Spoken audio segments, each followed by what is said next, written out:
उस दिन देश की संसद के गलियारों में सरकार की तारीफ करती हुई महामहिम की आवाज गूंज रही थी, तो उधर मेरे कानों में हसदेव के जंगलों में आदिवासियों को जिंदगी देने वाले पेड़ों पर चलती हुई कुल्हाड़ी की आवाज गूंज रही थी।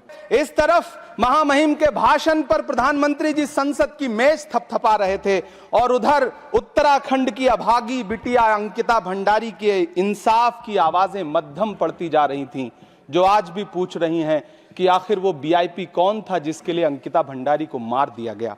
इधर महामहिम सामाजिक न्याय की बात कर रही थीं और उधर उत्तराखंड के कोटद्वार में नफरती लोगों के खिलाफ एक बुजुर्ग को बचाने के लिए खड़ा हुआ दीपक, जो मोहब्बतों की रोशनी लेके खड़ा हुआ था, उसके खिलाफ कोटद्वार की पुलिस गंभीर धाराओं में एफआईआर दर्ज कर रही थी। और वो भी उस दिन हो रहा था जब उत्तराखंड के मुख्यमंत्री कोटद्वार में मौजूद थे।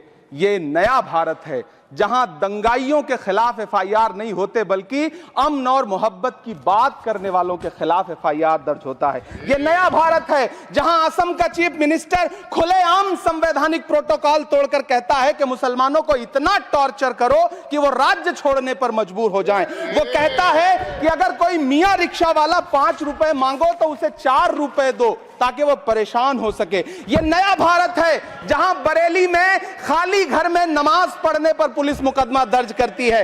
यह नया भारत है जहां क्रिसमस की तैयारी करते हुए ईसाइयों पर सरकार मुकदमा दर्ज करती है। यह नया भारत है जहां जम्मू कश्मीर में नीट का एग्जाम क्वालिफाई करने वाले 50 बच्चों में अगर 42 मुसलमान होते हैं तो फिर मेडिकल कॉलेज की मान्यता ही रद्द होती है और जश्न मनाया जाता है। महामहिम राष्ट्रपति का भाषण में सुन रहा था।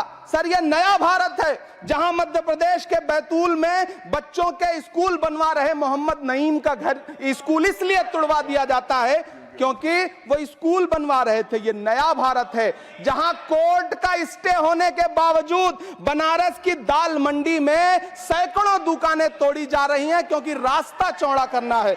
मैं आपसे कहना चाहता हूं कि जो पीढ़ी अपने बुजुर्गों को गाली देती है उसके साथ प्रकृति इंसाफ करती है। आप इंदिरा जी और नेहरू को गाली देते हैं, नेहरू को छोटा नहीं कर पाएंगे। नेहरू का साथ आइंस्टीन, नेहरू का नाम आइंस्टीन के साथ लिया जाता था और आपका नाम एप्स्टीन के साथ लिया जाता है। आपको ये बात समझनी पड़ेगी। सभापति महोदय, मुझे 1 मिनट बोलने दे, मुझे कंक्लूड करने दे। डॉक्टर सुमेर सिंह सोलंकी। ಸ್ನೇಹಿತರೆ, ನಿಮ್ಮ ಅದ್ಭುತ ಬೆಂಬಲದಿಂದ ಸನ್ಮಾರ್ಗ ನ್ಯೂಸ್ ಚಾನೆಲ್ ಈಗ 2 ಲಕ್ಷ ಸಬ್ಸ್ಕ್ರೈಬರ್ಗಳನ್ನು ದಾಟಿದೆ.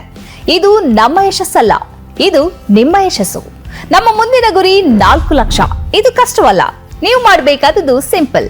ನೀವು ಸನ್ಮಾರ್ಗ ನ್ಯೂಸ್ ಚಾನೆಲ್ ವಿಡಿಯೋವನ್ನ ನಿಮ್ಮ ಸ್ನೇಹಿತರಿಗೆ, ಕುಟುಂಬದವರೊಂದಿಗೆ ಹಂಚಿಕೊಳ್ಳಿ ಮತ್ತು ಅವರಲ್ಲೂ ಸಬ್ಸ್ಕ್ರೈಬ್ ಮಾಡಲು ಹೇಳಿ. ನೀವು ಶಕ್ತಿಯನ್ನು ಕೊಡಿ, ನಾವು ನಿಖರ ಸುದ್ದಿ ಕೊಡ್ತೇವೆ. ಧನ್ಯವಾದಗಳು.